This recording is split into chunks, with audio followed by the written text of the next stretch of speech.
ঈদের পরদিন এই রেসিপিটা রান্না করতেই হবে। একটু বেশি করে আলু দিয়ে মুচমুচে করে খেতে কিন্তু অসাধারণ লাগে।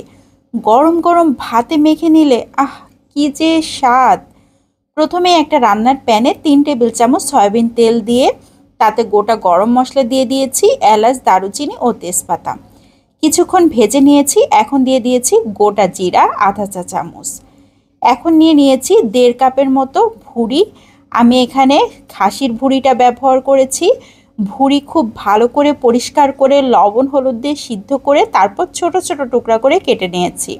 এখন দিয়ে দিয়েছি শুকনা মরিচ ফালি করে, বিচিগুলোকে বাদ দিয়ে তারপর মরিচগুলোকে ব্যবহার করেছি।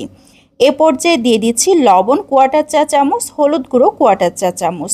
আমি যখন ভুঁড়ি সিদ্ধ করেছিলাম তখন কিন্তু লবণ হলুদ ব্যবহার করেছিলাম। তো এ পর্যায়ে বেশ কিছুক্ষণ নাড়াচাড়া করে এখন ঢাকনা দিয়ে ঢেকে রান্না করে নিব 3-4 মিনিট। 3-4 মিনিটের মধ্যেই খুবই সুন্দর হয়ে গিয়েছে। ভুঁড়িগুলো কিন্তু একদম মুচমুচে করে ভেজে নিতে হবে। বেশ কিছুক্ষণ ধরে এভাবে নাড়াচাড়া করতে হবে আর ভেজে নিতে হবে। ভুঁড়ি থেকে অনেকটাই তেল বের হয়েছে। তো এ পর্যায়ে দিয়ে দিচ্ছি আলু। এখানে আমি 2টা আলু কিউব করে কেটে নিয়েছি। পেঁয়াজ দিয়ে দিচ্ছি একটু মোটা মোটা করে কেটে। আর এখানে রসুন কোয়া কোয়া করে ছিলে ব্যবহার করেছি 2 টেবিল চামচ। লবণ দিয়ে দিয়েছি 1/4 চা চামচ, হলুদ গুঁড়ো দিয়ে দিয়েছি 1/4 চা চামচ। এ পর্যায়ে অনবরত নাড়াচাড়া করে সব কিছু মিশিয়ে নিতে হবে। তো এখন ঢাকনা দিয়ে ঢেকে রান্না করব আবারও 5-6 মিনিট। এই 5-6 মিনিটের মধ্যে কিন্তু মাঝে মাঝে একটু নাড়াচাড়া করে দিতে হবে। তো 5-6 মিনিট পর ফিরে এসেছি। আলুগুলো কিন্তু সিদ্ধ হয়ে গিয়েছে। এ পর্যায়ে আর ঢাকনা দিয়ে ঢেকে রান্না করব না, এখন অনবরত নাড়াচাড়া করতে হবে। নাড়াচাড়া করতে করতে একটা সময় ভুঁড়িগুলো তো একদম মুচমুচে হয়ে যাবে। রসুন পেঁয়াজ যেগুলো আমি ব্যবহার করেছি সব কিছুই মুচমুচে হয়ে যাবে। আলুগুলোও কিন্তু মুচমুচে হয়ে যাবে।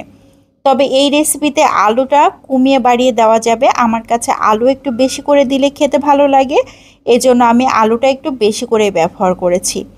তো আমি কিন্তু অনবরত নাড়াচাড়া করছি বেশ কিছুক্ষণ ধরে।